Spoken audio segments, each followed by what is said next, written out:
अमरावती एक बड़ा औद्योगिक शहर था।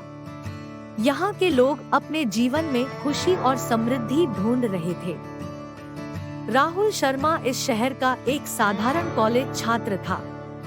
वह अपनी पढ़ाई पर ध्यान दे रहा था।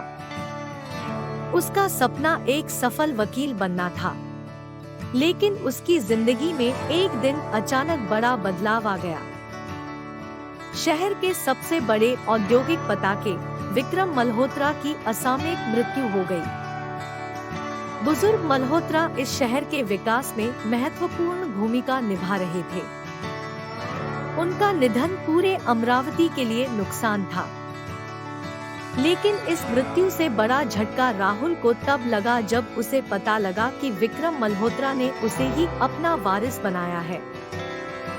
यह सुनकर राहुल हैरान रह गया। कोई भी उसके इस निर्णय से सहमत नहीं था।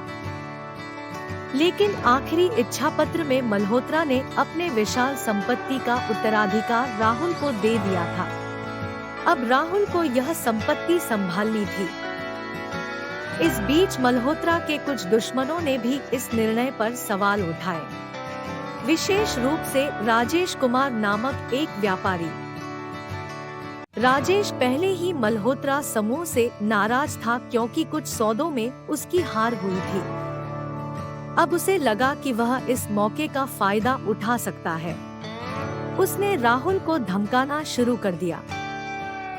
राहुल के सामने बड़ी चुनौती खड़ी हो गई थी। कैसे वह इस विरासत को बचा पाएगा और अपने जीवन में इस परिवर्तन का सामना करेगा। राजेश एक खतरनाक शख्स है, जो अपने मकसद को पूरा करने के लिए किसी भी हद तक जा सकता है। राहुल ने राजेश से संपर्क किया और उससे बात की, लेकिन राजेश ने उसे धमकाते हुए कहा कि वह इस विरासत से हाथ पीछे निकाले या फिर गंभीर नतीजों का सामना करना पड़ेगा। राहुल को अपनी जान का खतरा महसूस होने लगा। उसने पुलिस में शिकायत दर्ज कराई, लेकिन वहां से कोई सकारात्मक प्रतिक्रिया नहीं मिली।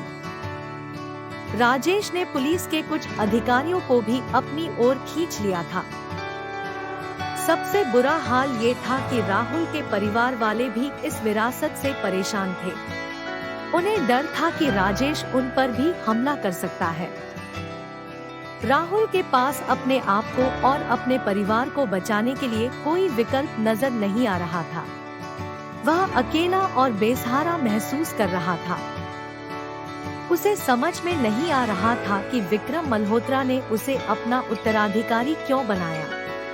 क्या मल्होत्रा के पास कोई राज था जो राहुल को बचा सकता था? राहुल की हालत बिगड़ती जा रही थी। उसके मन में अब आत्मरक्षा के सिवाय कोई और विकल्प नहीं दिख रहा था। ऐसे में उसने मल्होत्रा परिवार के इतिहास का अध्ययन करने का निर्णय लिया। उसे शक था कि मल्होत्रा ने उसे अपना उत्तराधिकारी बनाने में कोई गहरा मकसद था। शायद वहां कुछ ऐसा राज छिपा हो जो राहुल को बचा सकता हो। राहुल ने मल्होत्रा परिवार के दस्तावेज, पुरानी फोटोग्राफ और कागजात गहन अध्ययन किया। इस दौरान उसे कुछ अहम जानकारियां मिली। पता चला कि 50 साल पहले मल्होत्रा के पिता और राजेश के पिता के बीच बड़ा व्यापारिक विवाद था। कुछ सौदों में हार के बाद राजेश के पिता ने मल्होत्रा पर धोखाधड़ी का आरोप लगाया था, लेकिन मामला खारिज हो गया था। तब से ही राजेश मल्होत्रा से नाराज था। राहुल को लगा कि वर्तमान में राजेश पिता का बदला ले रहा है। इसके अलावा राहुल को एक और सुराग मिला कि वही विवाद के समय मल्होत्रा ने राजेश की हरकतों का सबूत रखा था। शायद वही सबूत अभी भी कहीं पर मौजूद हो। राहुल ने ये सब सुराग एकत्रित कर लिए। अब उसके मन में ये आभास हो रहा था कि वह उस पुराने सबूत तक पहुंच सकता है, जो राजेश की साजिशों का भंडाफोड़ कर सकता है। राहुल के पास मल्होत्रा परिवार के इतिहास से जुड़े कुछ सुराग तो मिल गए थे, लेकिन उसकी समस्याएं कम नहीं हुई थी। राजेश अब उस पर हमलावर होता जा रहा था। एक दिन राजेश के गुंडों ने राहुल के कॉलेज में घुसकर उसे धमकाया। राहुल को बुरी तरह पीटा गया। इस हमले में उसकी हालत बिगड़ गई। इसके अलावा राजेश ने राहुल के परिवार वालों को भी धमकाना शुरू कर दिया। उनसे कहा गया कि अगर राहुल ने विरासत से हाथ नहीं पीछे खींचा तो उनके साथ भी ऐसा ही होगा। राहुल की हालत इतनी खराब हो गई कि वह अस्पताल में भर्ती हो गया।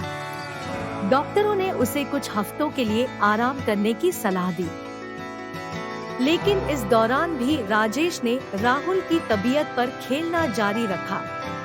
अस्पताल आने वाले लोगों को धमकाया गया। राहुल के पास कोई सुरक्षित जगह भी नहीं रह गई थी। वह अपनी जान के लिए डरने लगा था। सारे रास्ते बंद दिख रहे थे। क्या राहुल इस संकट से बाहर निकल पाएगा?